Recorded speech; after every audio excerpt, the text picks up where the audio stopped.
Vuelve a Duro de Domar el analista político más preciso de la Argentina actual. Un GPS infalible que guía hasta el más desorientado.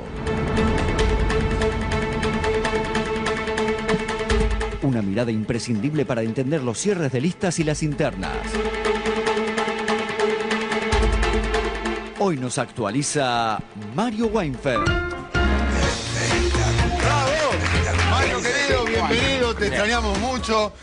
Bueno, estas semanas que estuviste ausente, han pasado muchísimas cosas. Se presentaron las alianzas finalmente, que es el paso previo a la presentación de las candidaturas presidenciales. Te escuchamos. Así es. Digo, primera cuestión, se fueron definiendo candidaturas. Si uno recorriera el proceso que se fue dando desde digamos, de 2008 a 2009, que a veces no se hace tanto, pero uno podría decir, en 2008-2009 en la oposición primó la sensación de que cualquiera, de quien fuera el primus inter pares, el primero de los opositores, era ya presidente. Cuando iba al balotaje, ganaba. Cuando iba al balotaje, ganaba. O sea, es decir, que el kirchnerismo no podía superar un techo que efectivamente existía en ese momento. Sí.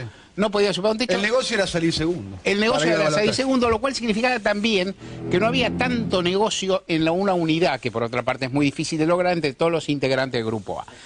En algún momento, en los tiempos más recientes, cuando la UCR le sacó una buena ventaja, que yo creo que conserva en alguna medida, a las demás fuerzas, y empezó a coquetear con la alianza con De Narváez, algunos empezaron a considerar, y viendo también que la presidenta mantiene una intención de voto muy alta y una imagen positiva muy alta, algunos empezaron a pensar que no valía la pena competir y a desertar, y eso provocó una percepción de una vuelta de bipartidismo, digamos, focalizado en el Frente para la Victoria por un lado, y en el radicalismo con De Narváez y eventualmente Wiener, que no terminaba de dar una respuesta, aunque se imaginaba que iba a contestar, por otro.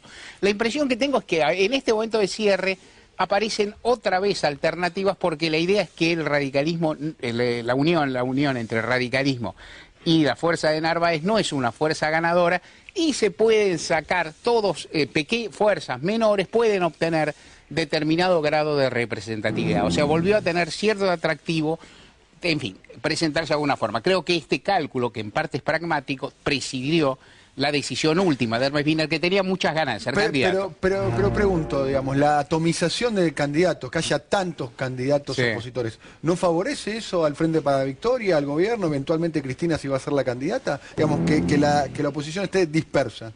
Sí. Uno podría decir, si la favorece, inclusive por el peculiar sistema de balotaje que hay en la Constitución argentina, que podés ganar con el 40% inclusive de los votos, si el segundo no supera el 30%. Eso favorece. Lo que pasa es que también ahí lo que juegan son los intereses particulares de cada uno de los partidos. Porque vos decís, si vos pensás que vas a perder, como piensan muchos, aunque no lo dicen, si pensás que vas a perder, te conviene ir unido a una fuerza muy amorfa, donde en proporción cobrás en cargos o en lugares de listas relativamente poco, donde tenés poca presencia o poco predicamento. ¿Para qué? ¿Para qué? Porque después de 2011 sigue la vida. Esto es lo que ocurre también. Entonces las elecciones de octubre pueden llegar a cumplir la función, si se quiere, de una suerte de primaria abierta, de lo que hubiese cumplido la primaria, que es tratar de definir cuál es el liderazgo opositor. Sí. Eventualmente quizás pueden acceder a un balotaje. Claro. Esto es parte de la cuestión. De cualquier forma, la fórmula presidida por Ricardo Alfonsín sigue teniendo un margen importante hasta hoy respecto de las demás, y pareciera que es la segunda con o sin balotaje. Yo soy absolutamente reacio a formular ningún tipo de pronóstico cuando faltan todavía, ya no tanto, pero cuando faltan todavía 4 meses, no se puede hacer ningún pronóstico. En este momento el tono de la elección es que el voto opositor va a estar muy dividido en muchos distritos, en la provincia de Buenos Aires también, porque el efecto que pretendieron conseguir Alfonsín de Narváez, que es succionar a todas las demás fuerzas, no está funcionando. Va a haber una candidata de estirpe radical, como Margarita Stolbizer. Va a haber un par de candidatos de tono macrista peronista. Está Camaño, Jorge Macri. Exacto, Camaño y Jorge Macri, aparte de Narváez. O sea, ni siquiera han podido conjugar o congregar a todos los peronistas o los radicales no kirchneristas. ¿Me puedes explicar si es posible lo del Frente Amplio Progresista, ¿no? Que estaba con Wiener y Norma Morandini, esa fórmula? Finalmente pareciera que Pino Solanas puso un pie adentro, un pie afuera, el Frente Amplio al final se terminó angostando. Están discutiendo. El Frente Solanas, en definitiva, en una discusión de ayer, que la discusión, recordemos, y vos lo dijiste bien, la discusión era por formar las coaliciones, por qué partidos integran. Todavía para cerrar las listas faltan unas pocas horas, un ratito. Pero en ese trajín Pino Solanas se enojó y mostró, o abrió, digamos, un espacio propio. Mi sensación, mi percepción es que Pino va a terminar arreglando. No lo sé, no lo puedo decir como información. Me parece que Pino va a cerrar, que eso forma parte de la negociación por los lugares, que fue muy desprolijo, pero que va a cerrar. En cualquier caso, es una unidad difícil de consolidar. Por último, falta una semana, se termina la incógnita de si la presidenta finalmente se va a presentar para un nuevo mandato como candidata y quién va a ser su compañero de fórmula. Un misterio, no lo sabe. Creo que, capaz, no sé, supongo que ella lo sabrá a esta altura o quizás lo está meditando aún. El kirchnerismo en general, Néstor Kirchner y Cristina Kirchner, han sido en general muy enigmáticos sorpresa, ¿no? Y muy crípticos respecto a esas cuestiones.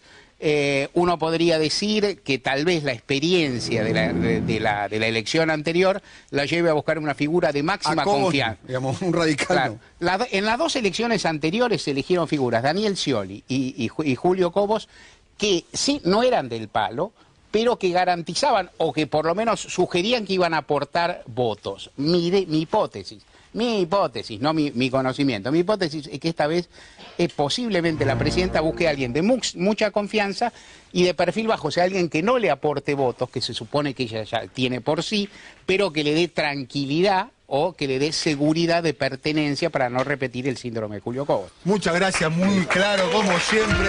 Un lujo tenerlo acá en nuestro programa, al señor Mario Weinfeld.